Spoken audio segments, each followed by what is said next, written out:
Hello दोस्तों, आपका बंदो क्लासेस में स्वागत है। Uttar Pradesh police re exam 2024 GK and GS के महत्वपूर्ण प्रश्नों पर डेली की तरह फिर से एक बार हम लोग चर्चा करेंगे। यह जो सेशन होगा वो प्रैक्टिस पेपर 21 होगा, यानी इससे पहले हम लोगों ने 20 प्रैक्टिस पेपर देख चुके हैं और आज हम लोग क्या देखेंगे?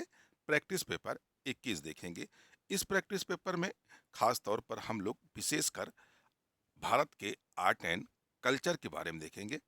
जो भी इस प्रैक्टिस पेपर में प्रश्न पूछे गए हैं वह भारत के आर्ट एंड कल्चर या हम कहें कला और संस्कृति से बनने वाले अति महत्वपूर्ण प्रश्नों को इसमें हम लोग डिस्कशन करेंगे।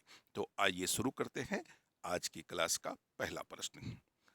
प्रश्न देखें दोस्तों, आपसे एक छोटी सी रिक्वेस्ट रहेगी कि आप लोग अगर चैनल पर नए जुड़े हों तो चैनल को सब्सक्राइब और बेल आइकन का बटन जरूर प्रेस करिएगा, जिससे मेरा आने वाला प्रत्येक वीडियो का नोटिफिकेशन आपको मिलता रहे। तो आइए देखते हैं आज की क्लास का पहला प्रश्न। पहला प्रश्न है, यूनेस्को विश्व धरोहर सूची में शामिल होने वाला भारत का 43वां स्थल कौन सा है?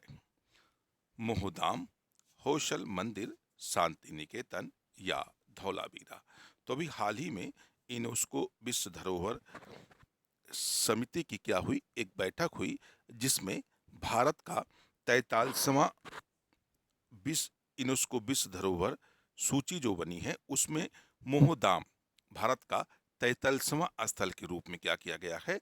जोड़ा गया है। यानी इससे पहले भारत में टोटल विश्व धरोहर सूची में शामिल होने वाले 42 स्थल स्थल थे। तो 43वां स्थल कौन सा बन गया है? तो मोहदाम बन गया है।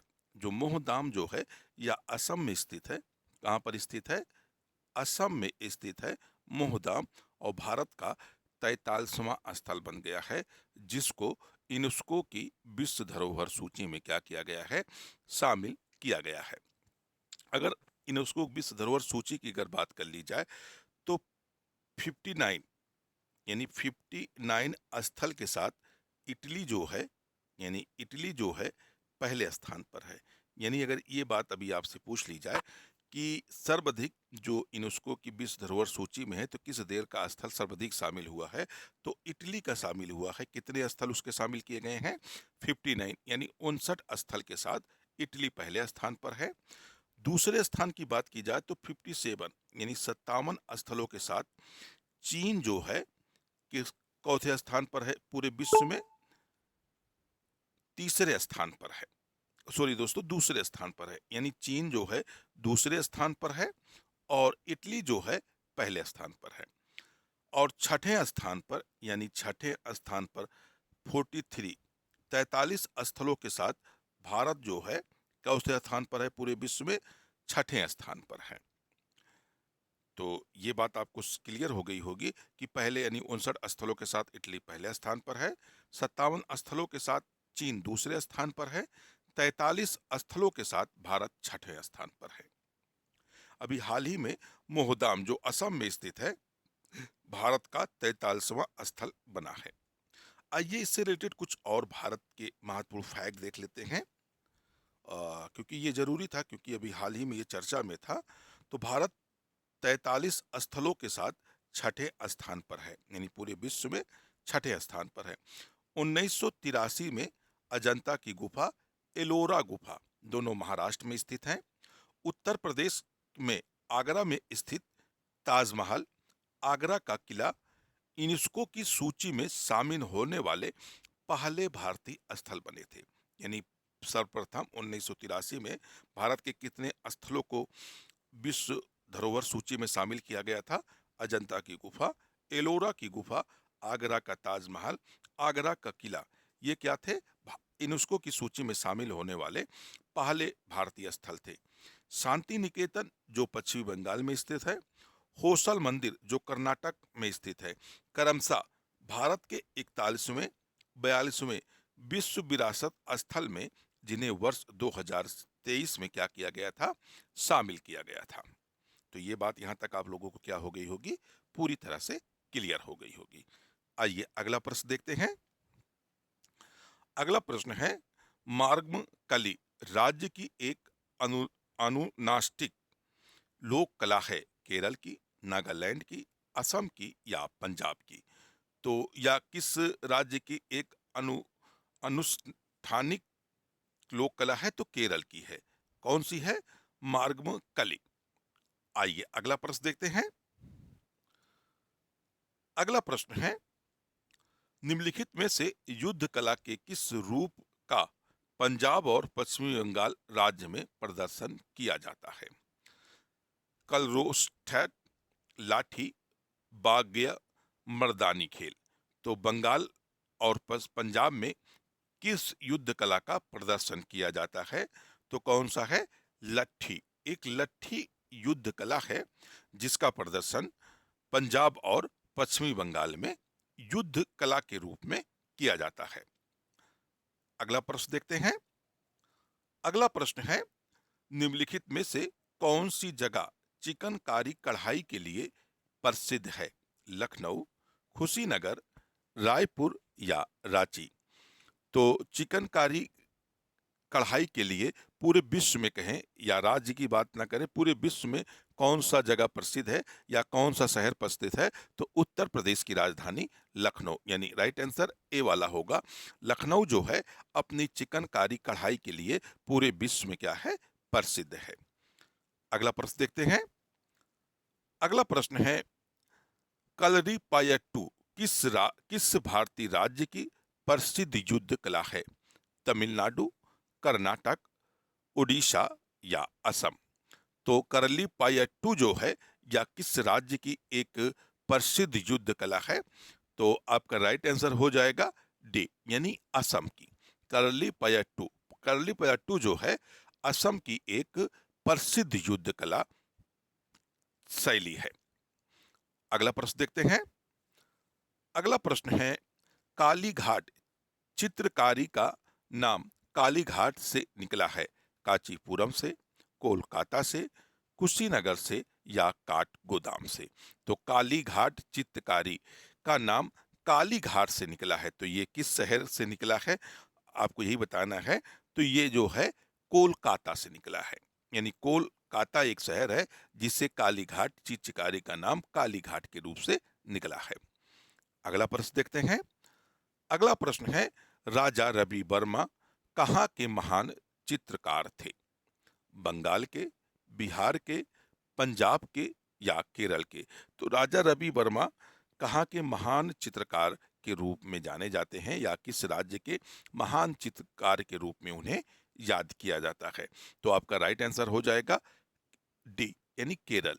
जो राजा रवि वर्मा थे वह केरल राज्य के एक महान चित्रकार के रूप में जाने जाते हैं। अगला प्रश्न देखते हैं। अगला प्रश्न है, कोल्लम किस राज्य की पारंपरिक लोक कला है? हरियाणा, उत्तर प्रदेश, गुजरात या केरल। तो कोल्लम किस राज्य की पारंपरिक लोक कला के रूप में हम याद करते हैं? तो कोल्लम जो है या केरल की, यानी कोल्लम क्या है जो लोक कला है, पारंपरिक लोक कला है, किस राज्य की है? तो केरल राज्य की है। यानी विकल्प आपका कौन सा सही हो रहा है? डी वाला विकल्प आपका सही हो रहा है। अगला प्रश्न देखते हैं। अगला प्रश्न है, रंगावली किस राज्य की पारंपरिक लोक कला है? बिहार, गुजरात, थोड़ा सा यहां सा एडिट कर लेते हैं, ये गुजरात नहीं, क्या होगा? गुजरात होगा। गुजरात, कर्नाटक या मध्य प्रदेश। तो रंगावली किस राज्य की पारंपरिक लोक कला है? तो आपका राइट आंसर क्या बन जाएगा? कर्नाटक। यानी जो रंगावली पारंपरिक लोक कला है या किस राज्य की है? तो कर्नाटक राज्य की है। आइए अगला प्रश्न देखते हैं। अगला प्रश्न है, अल्पना किस राज्य को पारंपरिक लोक कला है? महाराष्ट्र, पश्चिमी बंगाल, कर्नाटक, राजस्थान। तो अल्पना किस राज्य की पारंपरिक लोक कला है? तो आपका राइट आंसर क्या हो जाएगा? पश्चिमी बंगाल। यानी अल्पना किस राज्य की पारंपरिक लोक कला है? तो पश्चिमी बंगाल की। आपका राइट आंसर क्या बन रहा है? बी वाला आपका राइट आंसर यहां बन रहा है। अगला प्रश्न देखते हैं। अगला प्रश्न है, रंगोली भारत के किस क्षेत्र की प्रमुख कला शैली है? गुजरात, महाराष्ट्र, मध्य प्रदेश या छत्तीसगढ़। तो रंगोली हमें बताना है किस क्षेत्र की प्रमुख कला शैली है? तो आपका राइट आंसर बन जाएगा महाराष्ट्र। यानी जो रंगोली प्रमुख कला शैली के रूप में किस क्षेत्र में ज्यादा डेवलप हुई है? तो महाराष्ट्र के क्षेत्र में। आइए अगला प्रश्न देखते हैं।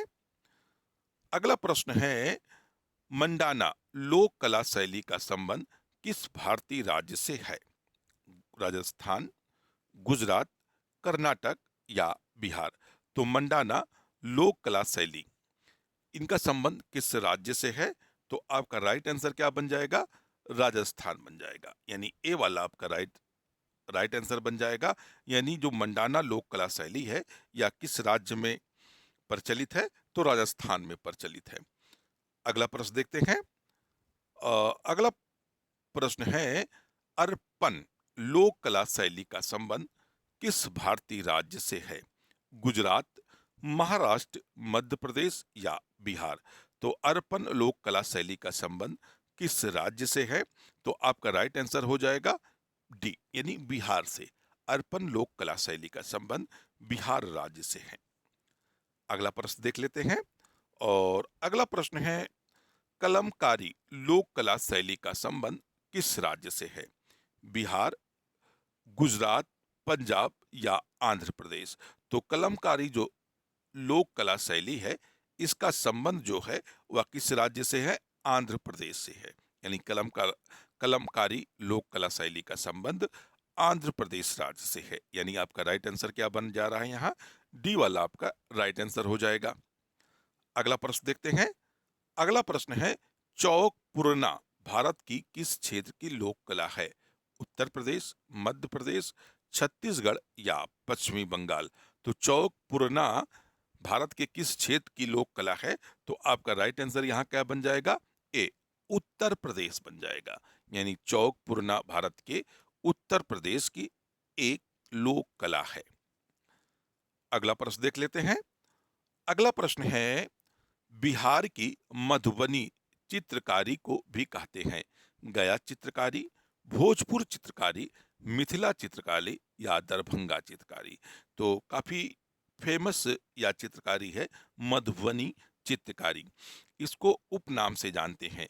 तो इसका उपनाम हम किस लोग से जानते हैं? मिथिला चित्रकारी के रूप में भी इसको जानते हैं। यानी आपका राइट आंसर क्या होगा? सी वाला होगा, मिथिला चित्रकारी। यानी मधुबनी चित्रकारी को उपनाम या उसको अदर नाम से हम जानते हैं मिथिला चित्रकारी के रूप में इसको जानते हैं। अगला प्रश्न देखते हैं। अगला प्रश्न है, फुलकारी लोक कला कहाँ प्रचलित है? राजस्थान में, हरियाणा में, बिहार में या आंध्र प्रदेश में? तो फुलकारी जो चित्रकला है या कहाँ पर प्रसिद्ध है? तो बिहार में प्रसिद्ध है। आपका राइट आंसर हो जाएगा बी वाला, आपका राइट आंसर हो जाएगा। अगला प्रश्न देखते हैं। अगला प्रश्न है, जामदानी बुनाई की पारंपरिक कला की शुरुआत कहाँ से हुई थी? बांग्लादेश, नेपाल, चीन या म्यांमार? तो जामदानी बुनाई की एक परंपरा चित्रकारी है, एक तरह से कहा जाए चित्रकारी के रूप में। इसका विकास कहाँ से हुआ था या किस देश से हुआ था? तो आपका राइट आंसर हो जाएगा ए, यानी बांग्लादेश से। यानी जामदानी बुनाई की जो पारंपरिक कला है, इसकी जो शुरुआत हुई थी वह कहाँ से हुई थी? बांग्लादेश से हुई थी। तो दोस्तों, अगर आपको ये वीडियो अच्छा लगा हो तो वीडियो को लाइक और शेयर जरूर करिएगा। अपने दोस्तों को भी इसको शेयर करिएगा। चैनल को सब्सक्राइब जरूर कर लीजिएगा। बेल आइकन का बटन भी प्रेस करिएगा। तो फिर मिलते हैं इसी वक्त इसी समय। जब तक के लिए धन्यवाद। जय हिंद दोस्तों।